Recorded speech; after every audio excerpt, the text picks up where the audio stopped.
Well, the UK is blocking conservatives from visiting that country. They say conservatives could be hazardous to the nation's diversity somehow.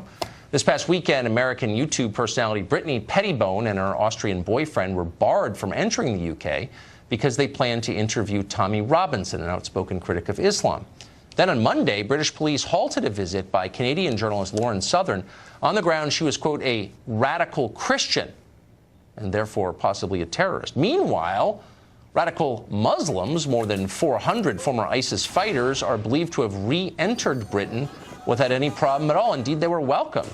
Huh?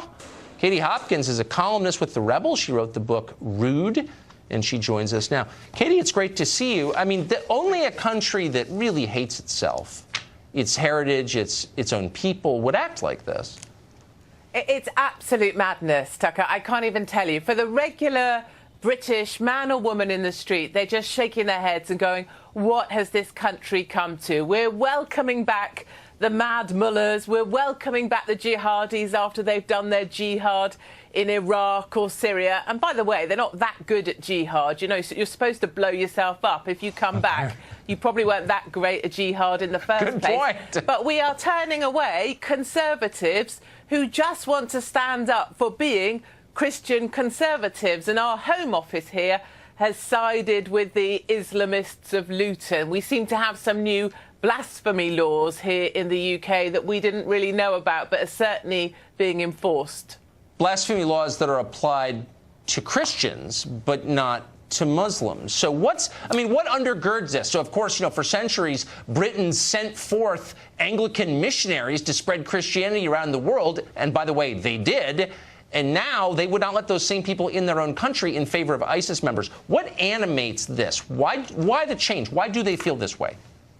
There's this pervasive thought that's spread amongst liberals, it's amongst the Labour Party, the Democrats, if you will, and the Conservatives. We have a Conservative government in power. You wouldn't believe it. It seems to be that being white is considered wrong. Being Christian is considered wrong. Trump is wrong. And then there's a list of right answers. To be Islamic is right. To welcome back jihadis is right. We shouldn't prosecute them. We should embrace them. And it's really getting to a point here in the UK where, you know, we're up there on the endangered species list. To be a white Christian conservative woman like myself, I'm right up there on the endangered, you know, animals list, up there with the black rhino. And the black rhino has got an advantage because he's black. So, I mean, the UK is a democracy, purportedly. You voted for Brexit. You still get to vote there for the time being. The majority of your population, I would bet you my card, does not agree with the policies I just described. Why are they putting up with them? There's this kind of sense right now, this place, this country has never been this tense. It feels like a pressure cooker, you know, and someone's screwing down the lid. And there's going to be a tipping point. And that feeling of just people going to be rising up to say, right, no more of this. We will not be silenced anymore. And the thing is, people hold on to certain voices. There's a lot of support for these YouTubers that you spoke of that were banned. Yes.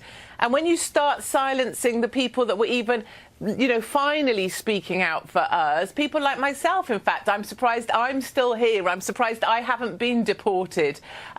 You know, them people, there will come a point where enough is enough. And I think there will be some kind of uprising, because watching Conservatives being detained for 2 days, being charged with kind of, or detained on terror, suspicion of terror offences, when they're just young Conservatives with a passion for their culture and a passion for their country. It really is such a disappointing time for the UK. Yeah. And I do think there needs to be much more of an attitude where we stop tiptoeing around the cultures that choose to come and join us and start defending the culture they have chosen to join.